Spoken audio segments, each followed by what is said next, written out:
the gate opens at the Ephesus amphitheater, and 25,000 Romans lose their minds. Because the man who walks out isn't just fit, he's massive, broad across the shoulders, thick through the chest, with arms built from years of daily combat. And while that might not surprise you, what he just had for breakfast will.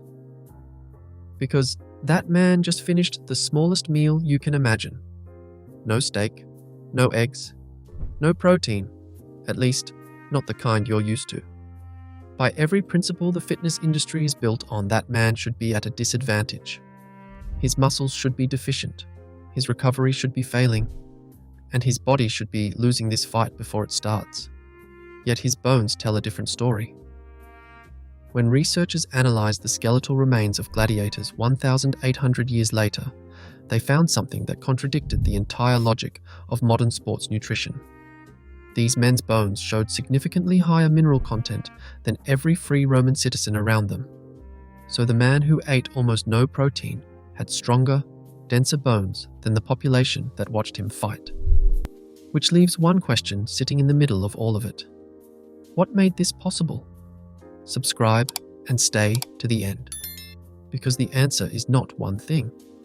It is a system, and by the time this is over, you will understand exactly what actually builds a strong body.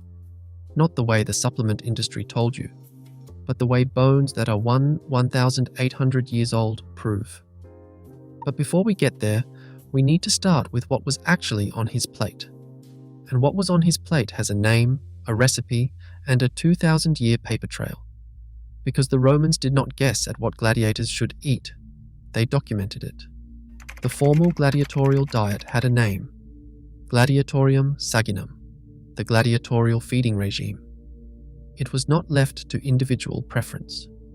Gladiators were managed, housed, and fed by the lanista, the training school owner, who had a direct financial interest in keeping these men healthy and capable. Their diet was a prescription, and the contents of that prescription are specific: barley, broad beans, and minimal meat. The staple meal even had its own name, pulse, a thick porridge of barley and fava beans, boiled together, sometimes with onion, vinegar, and garlic. Cato the Elder documents the recipe. It was simple, it was filling, and it was eaten every single day.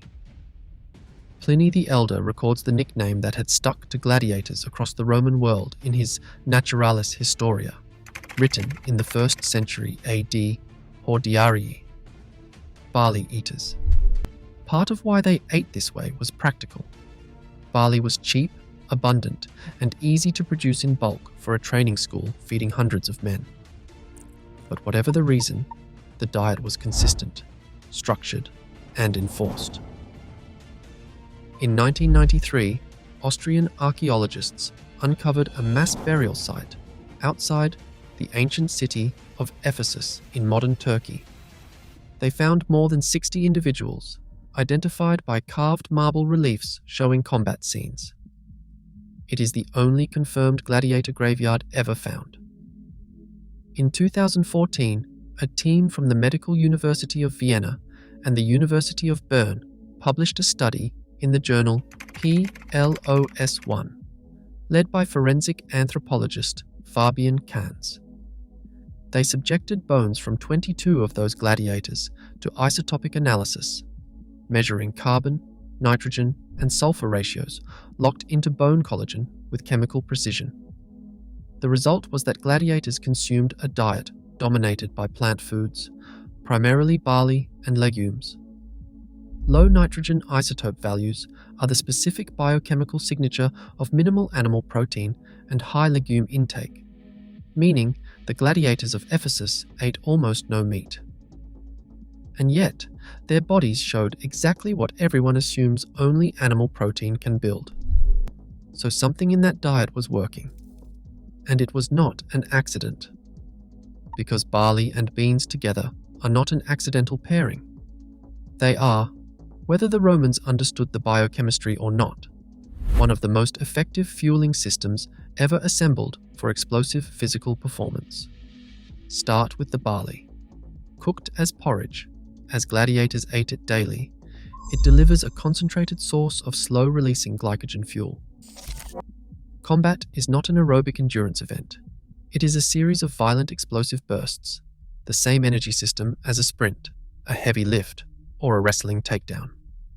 That system runs almost entirely on glycogen, the stored form of carbohydrate that muscles draw on for rapid, high-force output. A gladiator whose diet is built around barley porridge arrives at every training session, every sparring drill, every arena appearance with muscle. Glycogen fully loaded. So the fuel matches the demand, every time. Now the beans, Vicia faba, broad beans, are protein-dense and particularly rich in lysine, the amino acid naturally lower in grains like barley. Together, the two foods deliver broad amino acid coverage. Modern nutrition science is clear on this.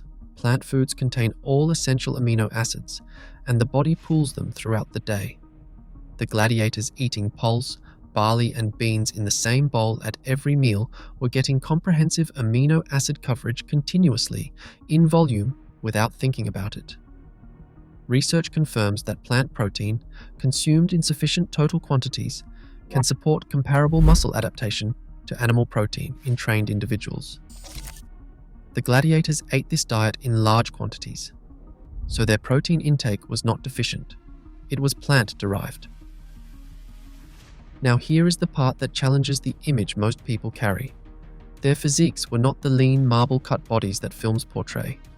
Instead, they carried a visible layer of fat over the muscle, not by accident, but by design.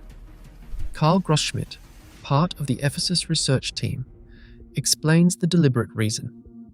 A fat cushion protects you from cut wounds and shields nerves and blood vessels in a fight. A lean, low-body fat gladiator bled out faster. The carbohydrate-heavy diet produced a protective layer of subcutaneous fat that kept surface wounds dramatic for the crowd while shielding what mattered underneath. Their body was engineered for survival, not aesthetics, and the diet was part of that engineering. But that engineering did not stop at food. If you want a full system built on this kind of evidence, training, diet, recovery, and mindset structured so they work together, the art of living like a man covers exactly that. 5 pillars built on exactly this kind of historical and scientific evidence.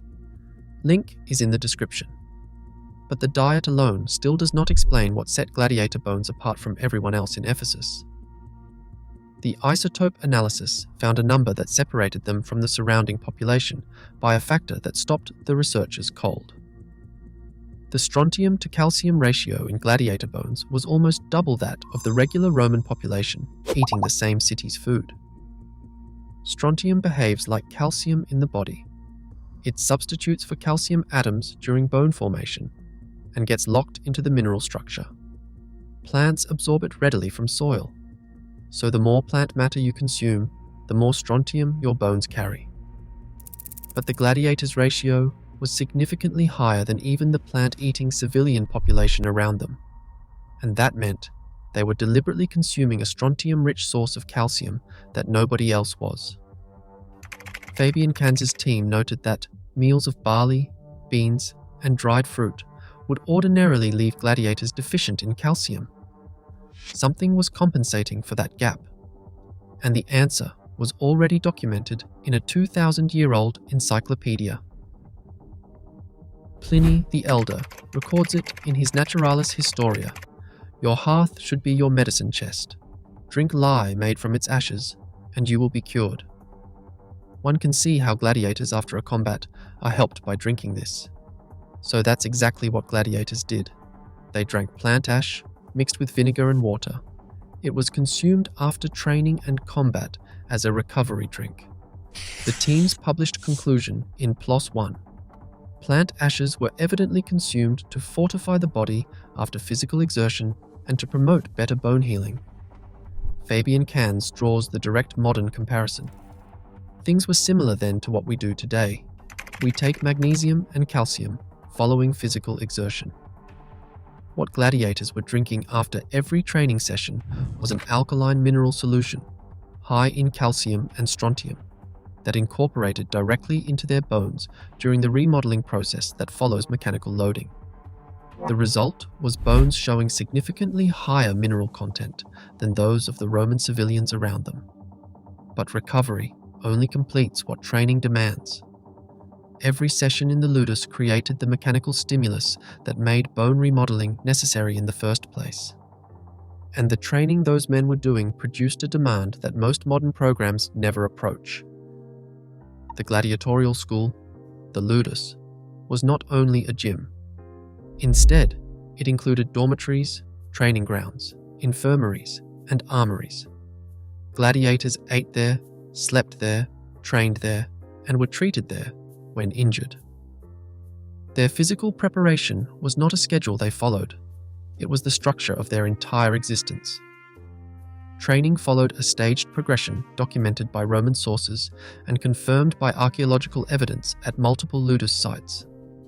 In the first phase, gladiators drilled exclusively with wooden weapons called udes, deliberately made heavier than the actual metal weapons they would carry in the arena. Ancient sources on Roman military training, including Vegetius in De Re Militari, document practice weapons made to heavier than real specifications specifically to build explosive strength, so that when a gladiator finally lifted an actual blade, it felt lighter and faster in his hands. They attacked the palus, a wooden post driven just under 6 feet into the ground, the way a boxer works a heavy bag, drilling strikes, blocks, and footwork combinations for hours each day from dawn to dusk. The mechanical loading of that drilling, repeated high-force impact through arms, shoulders, spine, and legs, is the same stimulus that drove the bone remodeling that the ash drink was chemically supporting. And here is where every piece of the system connects.